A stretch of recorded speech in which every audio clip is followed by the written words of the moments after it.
Vi udvikler alle vores produkter i Portugal, og det er der egentlig flere grunde til, at vi har valgt at gøre det på den måde. En af tingene er, at det er vigtigt for os at være tæt på vores samarbejdspartnere i forhold til produktudvikling. Og det er jo ikke fordi Portugal det ligger lige ved siden af Aalborg, men det er relativt nemt at komme dertil. Og så er der også det element i det at samle alle vores producenter i Portugal, i stedet for at have nogen i Italien, nogen i Portugal, nogen i Tyrkiet og nogen i Kina osv. Så det her med at samle alle sine producenter tæt, det giver en enorm fordel i form af produktudvikling, fordi at den måde vi arbejder på det med, det er at vi egentlig udvikler mange af vores materialer selv. Vi arbejder tæt sammen med de her forskellige producenter, der laver materialerne. Materialerne er en stor del af det, som egentlig gør, som giver produktet de her forskellige egenskaber, som gør, at det både kan være pænt og behageligt på samme tid.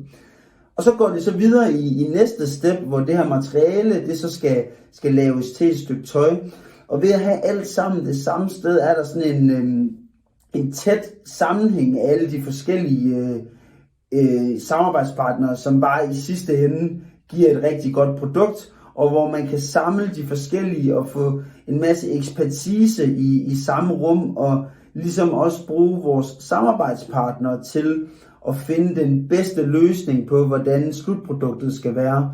Så det er rigtig meget sådan, vi udvikler produktet. Det er en blanding af vores vision og idéer, kombineret med den ekspertise, som de forskellige samarbejdspartnere har. Det er en mere kompleks proces at lave et stykke tøj, man faktisk lige tror. Så derfor så indgår der også rigtig mange samarbejdspartnere i forskellige led af den her værdiskabelse, den her produktionsproces. Så til at lave for eksempel et par bukser, der går der cirka, så ligger den cirka ved 6 forskellige partnere hele processen igennem, som er specialister i deres proces. Så har vi så forskellige samarbejdspartnere i de forskellige led. For eksempel på den del, der hedder stitching, som er steder, hvor de syr, der har vi flere forskellige koblet til. Så alt i alt, bare på vores bukser, der har vi nok, vil jeg sige, 20 samarbejdspartnere. Så har vi samarbejdspartnere på vores skjorter, vores t-shirts og så videre på alle vores andre produktkategorier. Og den måde vi gør det på os, det er, at vi vælger specialister. Så det er ikke den samme, der laver bukserne, som også laver t-shirtsene. Så vi har nok alt i alt, vil jeg nok sige, vi har 35 samarbejdspartnere i Portugal.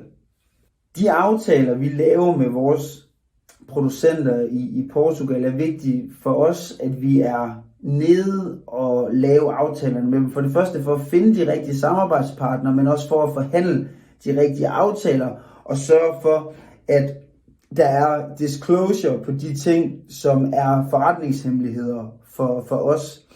Et andet element i det her også er hele den her kommunikationsdel. Det kan være utrolig vanskeligt at få et produkt til at være præcis, som du gerne vil have det skal til at være.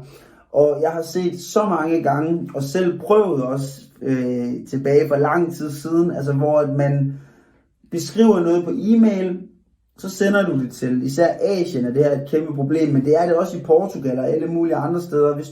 Så sender du en e-mail med, hvad det er, og så synes du egentlig, de siger ja, og du føler det er godt forklaret, og så får du noget, og så er det egentlig kun 50% som det, du havde regnet med, det skal være.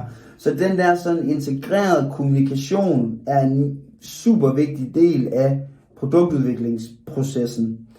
En vigtig del af at drive hele supply chain og produktudviklingen i Portugal, og også at holde det kun i Portugal, er, at vi har etableret vores egen sourcing-kontor dernede, hvor vi har ansat portugisiske medarbejdere, som laver kvalitetskontrol. Det laver producenterne selvfølgelig også selv, men vi laver ekstern kvalitetskontrol også, så vi tjekker op på, om den information, vi får, er rigtig. Det har vi så lavet et system til, hvor al den her data bliver feedet ind, sådan så i vores supply chain i Danmark kan vi sidde og analysere al den her data her, der er på en masse forskellige kvalitetsparametre på vores produkter. Det her kontor, det fungerer også som et sourcing-kontor, sådan som vi har a man on the ground til at lede efter de bedste partnere, holde partnerne op mod hinanden og altid sørge for, at vi har de bedste partnere til de forskellige produktkategorier.